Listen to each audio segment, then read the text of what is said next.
Good afternoon, শুভ দুপুর বন্ধুরা। তোমরা সব কেমন আছো? আশা করি তোমরা খুব ভালো আছো। আমিও মোটামুটি আছি, চলে যাচ্ছে। মনটা ভালো নেই অতটা, তবুও চলে যাচ্ছে। তো দেখো আজকে তরমুজ এসেছে, দেখি কীরকম লাল হয়। আজকে আমাদের বাড়িতে ফার্স্ট টাইম এলো। মা কাটছে বটি দিয়ে, কাটতে পারছে না। দেখো দেখো দেখো দেখো, কাটা হয়ে গেছে। সিম সিম খুলে গেছে। তো দেখো পুরো লাল, একদম টকটক করছে একদম। তো ফার্স্ট টাইম আমাদের বাড়িতে এলো তরমুজ। তো মা বললো তুই যখন ভাত বেশি খাসনি তাহলে তরমুজটা কেটে দিই, তরমুজটা খা। তাই বললাম ঠিক আছে কাটো। শরীরটাও খুব একটা ভালো নেই, তো মা তরমুজ কেটে দিচ্ছে। দুপুরবেলা আমরা খাচ্ছি। তো তোমাদের যাদের যাদের ভাত খাওয়া হয়নি ঝটপট যাও ভাত খেয়ে নাও, কেমন? তো আমার তো খাওয়া হয়ে গেছে, আমি দুগাল খেয়েছি। তো মা দেখো এখন কাটছে। তো আমরা দুপুরে খাচ্ছি। তোমাদের কাদের কাদের এর আগে খাওয়া হয়ে গেছে? নিশ্চয়ই তোমাদের সবারই খাওয়া হয়ে গেছে তরমুজ।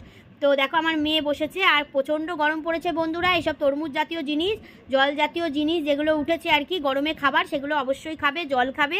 গরমে সবাই সাবধানে থাকবে। এই যে আমার মেয়ে তোমাদের দিল, একটু খেয়ে নাও তোমরাও। মেয়ে ভালোবেসে তোমাদেরকে দিল।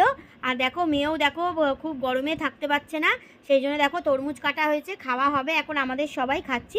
নাও, তোমাদের সঙ্গে তো সব কিছু শেয়ার করি, তাই জন্য এটাও শেয়ার করলাম। নাও তোমরাও একটু নাও, খাও, তোমাদেরও দিলাম। তো চলো তরমুজ আমরা খেয়ে নিই। তোমাদের যাদের যাদের ভাত খাওয়া হয়নি তারা ঝটপট যাও ভাত খেয়ে নাও। আর আমার মনটা খুব একটা ভালো নেই, তো আমি ভাত খাইনি বলে মা বললো তাহলে তরমুজটা খা, কিছু না খেলে তো হয় না, সেই জন্য তরমুজটা খাচ্ছি।